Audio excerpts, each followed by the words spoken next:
Our next guest has only been performing for 4 years, but in that short space of time, he's sung at Wembley Arena, Alexandra Palace, and the Three Arena in Dublin. And just last year, he wowed the X Factor judges, gaining a seat in the 6-chair challenge. Here's a little reminder.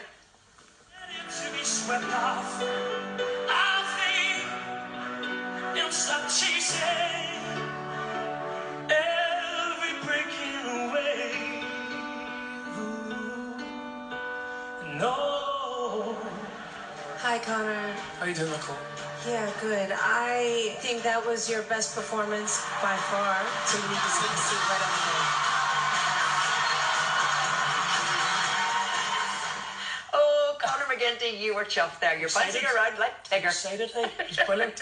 Brilliant. But even the look on Simon's face, though, he wasn't too impressed. You see, what happened there, like, Louis and Sharon and Nicole loved the song, but Simon was just in the grumpiest of form that night and just took a strap, and that's why I looked a bit grumpy, like, but no, it went great, and after getting that seat, I was delighted. Well, that 6-chair challenge, though, gosh, I mean, what's it like? I know what it's like watching from home, but what's it like to actually be involved in it? It's as bad, if not worse. Really? It's terrible. It's terrible. Anyone that you talk to that's on the show, it's the worst part. It's the worst part. It's terrible. But for you, it actually has worked out quite well. It has, and that's the good thing. Like, I remember saying to my fiance about it, like, you know, coming off a show like X Factor, sometimes a lot of acts get pigeonholed as X Factor boy, X Factor gear.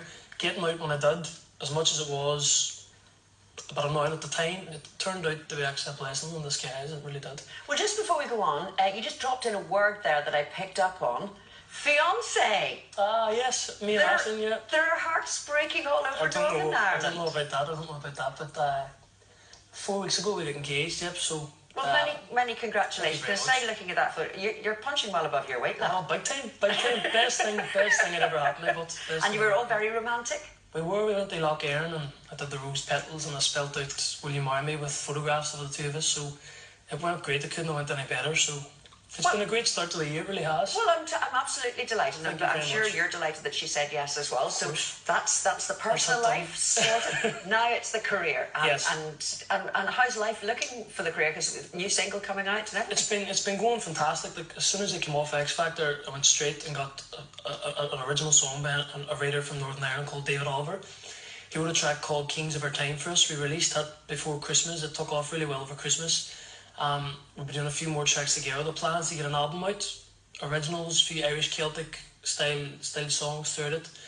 And it's been going great. I've been gigging away and working hard, and you know, the fact I'm on a show like this, as we're saying, an opportunity maybe now down the line for a bit of more exposure, and somebody can pick you up. You never know. Well, I'm absolutely delighted that you're here, because also, I mean, we've been thrilled to have so many great acts on UTV Life, because it's just showing what a plethora of local talent that there is out there, and the fact that you know you've done the X Factor, but you know where your heart lies. 100%. Like, you know, I'm from Derry, and you know, even the people of Derry and the music that's on Derry and the singers that there is. I'm sure Belfast the same. Every town in Northern Ireland, but the music that comes out of this small country is amazing. Like, and it's a privilege to be a part of it. And you're all sort of, while you're all competing for the same audience, but you're all very much a unit and working together, and if somebody can help somebody else out, they will. 100%. Like Eamon, who you're going to see playing with me after we're done here, Eamon's a well-established Celtic songwriter. He's actually was up for a Grammy last year, or almost got nominated for a Grammy. So it's... Why is he not sitting there? True. He probably has more right to sit here than what I do. But it's been going fantastic, and as you say, getting involved with other acts and collaborating, like me and Eamon, as you'll see, we're going to be doing a Celtic style track. That might be an avenue. Maybe I'm looking to go into the Irish ballads, because, you know... Well, your voice is absolutely suited to that. Thank you. And hopefully the next time we're talking is after you've won the Grammy.